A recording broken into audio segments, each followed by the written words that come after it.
오늘 설교의 제목은 이사야서 1장 24절에서 나왔습니다. 대적에게 보응하리라, 이 말씀입니다. 이 말씀은 하나님의 날이 이르면 하나님을 대적하던 모든 만물은 심판을 받게 된다는 말씀입니다. 설교의 서두에 잠시 생각해 보려는 것은 하나님의 심판을 받게 되는 대적은 과연 어떤 존재들인가, 그거에 대해서 생각해 보려 합니다. 하나님을 대적하여 심판을 받게 되는 존재의 첫째는 사단입니다. 루시퍼라고도 하고 성경에 나와 있는 얘기입니다. 용이라고도 하고 짐승으로도 알려져 있는 이 사단은 하나님이 창조한 그런 영체 중에서 대천사 그룹에 속한 자였다고 이렇게 알려져 있습니다. 성경에 있는 이야기는 아니지만 여러 성경 외의 어떤 것들 속에서 그렇게 알려져 있습니다. 제 얘기가 아닙니다. 그는 타락한 천사로 교만을 품고 스스로 신이라 거짓을 말하며 하나님을 대적하고 있습니다. 사단이 하는 일이 있습니다. 진리의 반대편에 서서 거짓을 말하여 사람들을 타락하게 하고 모든 생명을 죽음으로 미혹하는 그러한 일을 합니다. 그는 사람을 미혹하여 세상에 온갖 우상을 세워서 하나님이 받을 경배를 가로채는 자입니다. 이 땅은 그의 미혹이 잠시 허락된 땅입니다. 잠시 사단의 시험이 유효하게 적용되는 시간이라는 것입니다. 천지가 어둠에 잡혀서 더 이상 하나님의 생명이 보이지 않을 때까지 사단은 미쳐서 날뛸 것입니다. 그러나 그는 때가 되면 가장 먼저 심판을 받고 소멸될 존재입니다. 하나님의 심판의 보응을 받게 되는 존재의 두 번째는 공중 권세 잡은 자입니다. 성경에 있는 이야기입니다.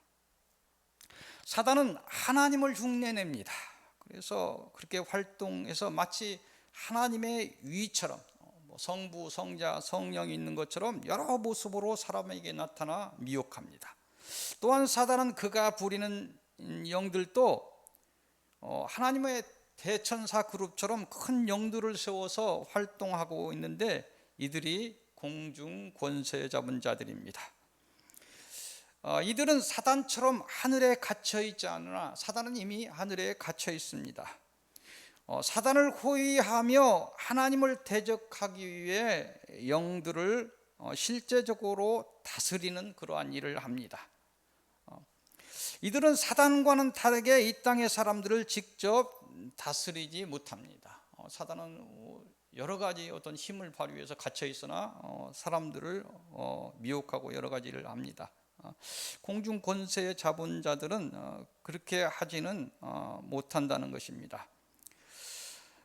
사단의 사주를 받고 영들을 지배합니다. 영들을 지배해서 그들을 통해서 사람들을 다스리는 일을 합니다. 사단의 심판을 받게 되는 존재의 세 번째는 사단에 속한 영들입니다. 타락한 천사 그룹 중에 권세가 낮은 영체들, 공중 권세 잡은 자들이 있고 그 밑에 사단에 속한 영들이 있는데 이들은 권세가 서로 달라서 큰 지역과 어떤 나라와 또 작은 지역을 다스리는 자도 있습니다. 실제적으로 사람에게 들어가서 사람을 다스리는 자들로 이렇게 나누어집니다. 이들은 땅의 수에 따라서 40가지의 특성의 저주의 힘을 가지고 사람들이 품고 있는 가계를 따라 내려온 그 저주와 연합해서 유효하게 사람들을 다스리고 지배하고 있습니다. 성경에 짐승의 표라는 것이 있습니다. 이 짐승의 표라는 것은 영적인 이야기입니다. 육적인 이야기가 아니에요. 베리집 같은 거 그런 자꾸 이야기하는데 그런 이야기가 아닙니다. 사단의 영을 의미합니다. 즉 하나님은 인침을 성령으로 하시고, 하나님은 성령으로 인치시고, 짐승은 자신의 영으로 하여 지배하는 것으로 어떤 영에 속하였나 이렇게 하는 것들이 표식이 된다는 거예요. 성령이 있는 사람은 하나님의 사람이고, 짐승의 영이 있는 사람은 짐승의 표가 돼서 사단에 속한 사람이 되는 것입니다.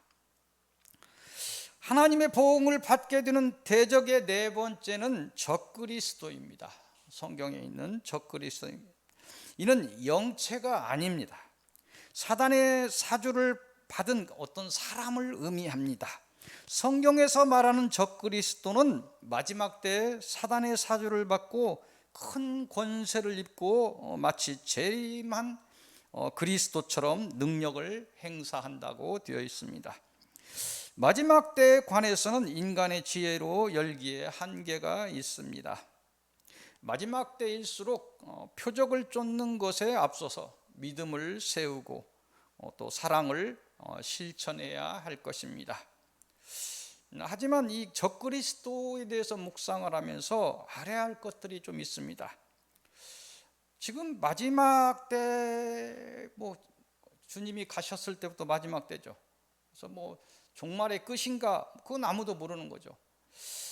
그런데 세상이 물질 하나에 모두 쓰러져 버린 그런 영적 빈곤의 시대입니다. 물질 만능이에요. 사람들의 성품이 하나님의 품성을 다 잃어버렸습니다. 그런 영적 빈곤의 시대에 물질 하나도 다 쓰러져 버렸는데 그렇게 강한 권세의 적그리스도가 등장해야 될 그 필요성이 있을까? 잠시 의문은 듭니다. 그래서 모든 성경에 있는 얘기니까 적그리스도가 나올 수도 있겠죠. 그렇지만 이미 다 쓰러져 버렸는데 적그리스도가 왜 필요할까? 이 부분은 여러분의 지혜의 몫에 맡기겠습니다. 하나님의 보응을 받게 될 대적의 다섯 번째는 음녀입니다. 성경이 음녀로 나오는데 짐승을 탄 음녀, 이렇게 성경은 이렇게 비유를 하고 있습니다. 짐승은 사단입니다. 사단의 사주를 받고 일어서서 하나님을 대적하고 사람들을 넘어뜨리는 세상의 큰 종교 지도자들을 의미합니다.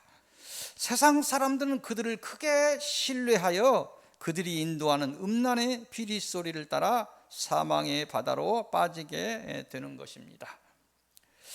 하나님의 심판을 받게 될 대적의 여섯 번째는 거짓 선지자입니다. 성경에 또 거짓 선지자가 나옵니다. 음녀는 세상의 큰 종교 지도자, 세상 사람의 신뢰를 받는 종교 지도자겠죠. 그래서 거짓 선지자는 뭐냐면 이들은 하나님의 이름을 드러내, 그래서 다른 종교가 아니고 기독교 종교를 얘기하는 거죠. 사단의 하나님의 이름을 크게 드러냈는데 그 실상을 보면 사단의 미혹에 속아서 하나님을 대적하고 하나님의 자녀들을 넘어지게 하는 자들을 의미합니다. 자신도 모르게 하나님의 일을 반해서 대적하는 일을 한다는 것입니다. 기독교 종교 지도자들을 의미합니다. 하나님의 부름 없이 사단의 미혹으로 스스로 일어서서 하나님이 아닌 사단의 꾀와 술수를 받고 하나님의 지혜와 권세인 듯 착각하고 활동하며 세상을 미혹하고 하나님의 자녀의 생명을 빼앗는 일을 하여 결국 하나님을 대적하여 큰 심판에 이를 자들입니다. 하나님을 대적하여 하나님의 심판을 받게 되는 자의 마지막은 짐승의 표를 가진 자입니다. 이들은 하나님의 부름을 거부하고 하나님의 진리를 따르지 않은 자들이며 하나님을 쫓다가 세상을 따라 사단의 미혹에 빠져 하나님을 놓친 자들입니다. 세상 사람들이 생각할 때 어떻게 이야기하느냐면 하나님의 자녀가 있고 사단의 종이 있고 세상 사람이 있다. 사람이 이렇게 이야기를 합니다.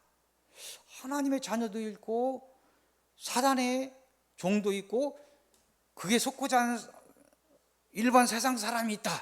이렇게 이야기하는데 이건 착각입니다. 세상에는 하나님의 자녀와 하나님을 거부한 사단의 종 두 종류의 사람이 존재합니다. 하나님을 스스로 떠나버린 모든 사람은 아담과 하와 이래로 사단의 종입니다.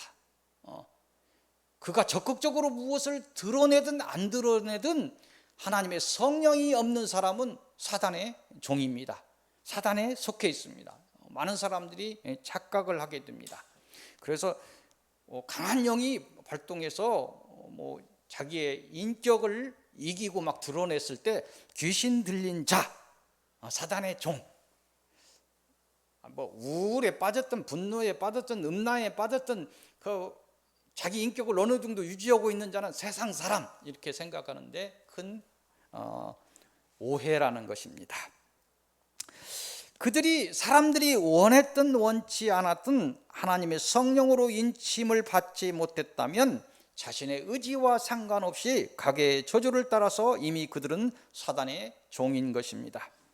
믿음은 온전한 것을 요구합니다. 믿음이 적음은 불신앙입니다. 사람들은 믿음이 작아서요 이렇게 이야기하는데 그건 자기 위로의 말일 뿐입니다. 믿음이 작다는 것은 믿음이 없다는 거예요. 하나님을 아는 것에 그친다면 그는 이미 사단의 종일 수 있다는 것입니다. 하나님이 주신 성령의 열매인 감사와 사랑과 평강을 잃었다면 엎드려서 잃어버린 것을 회복하시기를 빕니다. 마지막 은혜가 열려 있을 때 마지막 하나님의 경고에 귀 기울이시기를 바랍니다.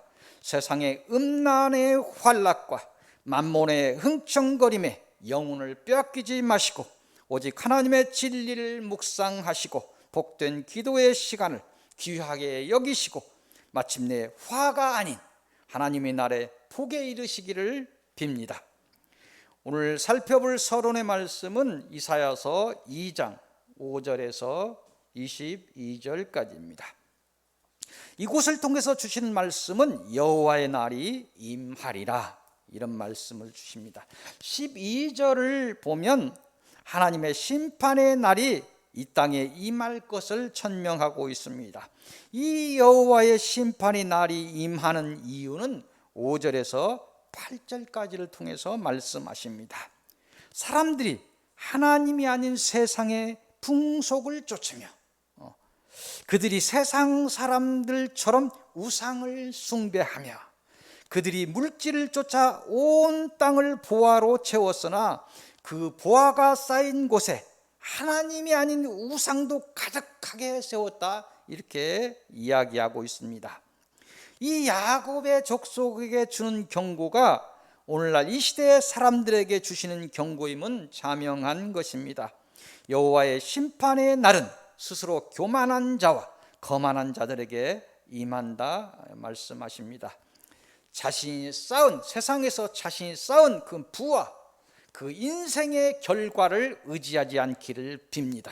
오직 하나님을 의지하시고 하나님의 날에 그 화를 피하시고 복에 이르시기를 빕니다.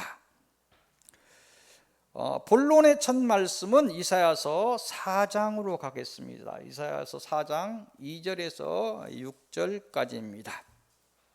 이곳을 통해서 주시는 말씀은 시온에 남아있는 자가 되라, 이렇게 말씀하십니다. 육적인 이야기는 시온은 이스라엘, 예루살렘입니다. 하나님이 세운 나라죠. 땅에. 영적인, 이 시대 영적인 이야기는 하나님이 이 땅에 세운 영적인 천국을 의미합니다. 교회를 넘어서는 하나님의 자녀들이 모여있는 어떤 공간, 하나님이 세운 그 공간을 시온으로 볼 수 있습니다. 이곳의 내용은 이사야서 4장 2절에서 6절까지 이곳의 내용은 하나님의 날이 되어 심판하실 때에 하나님의 약속의 말씀을 의지하고 시온에 남아있던 자들은 거룩하다 칭함을 받게 될 것이라, 이렇게 말씀하십니다. 모두가 세상을 향해 달려나가 하나님의 전이 있는 이 땅의 시온은 텅텅 비어버린 시대에 우리는 서 있습니다. 세상의 머리를 두고 사단의 시험을 통과해야 하는 고난의 시대에 우리가 살고 있습니다. 하지만 우리의 생각과 우리의 믿음은 오직 하나님을 향해야 할 것입니다. 오직 하나님의 뜻을 따라 시온을 세우고 지키고 사명을 감당해야 할 것입니다. 오직 하나님의 은혜를 힘입어 이 영적인 싸움을 마치고 이 시온에 살아남아야 할 것입니다.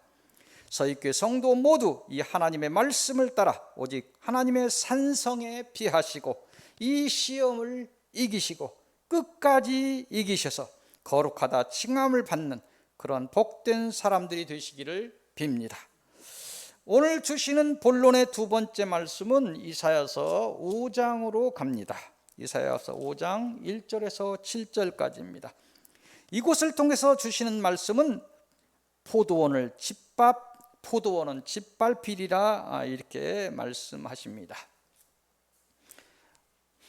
이곳의 내용은 뭐냐면 하나님은 그 백성들에게 포도원을 맡기고 좋은 포도를 생산하라 이렇게 명령했는데 이미 포도원은 황폐하게 변하였고 그 포도나무들은 들포도를 맺었다. 원하는 포도를 성령의 열매를 맺지 못했다는 것입니다. 그런 이유로 하나님이 이 포도원을 짓밟아 버리겠다 이렇게 말씀하시는 것입니다. 이 말씀이 우리에게 오는 비유는 뭐냐면 하나님이 죄인된 우리를 사랑하셔서 부르시고 자녀 삼으시고 이 땅에서 하나님의 뜻을 따라 사명을 감당하고 좋은 포도 같은 생명의 열매들을 맺으라고 말씀하셨다는 것입니다.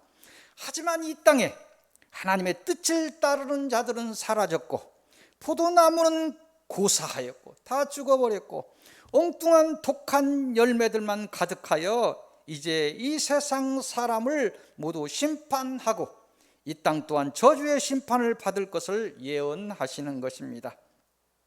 아직은 은혜의 시간입니다. 이 말씀을 주시는 하나님의 뜻을 따라 사명을 감당하시고 이 땅에서 좋은 포도 열매를 맺으시길 바랍니다.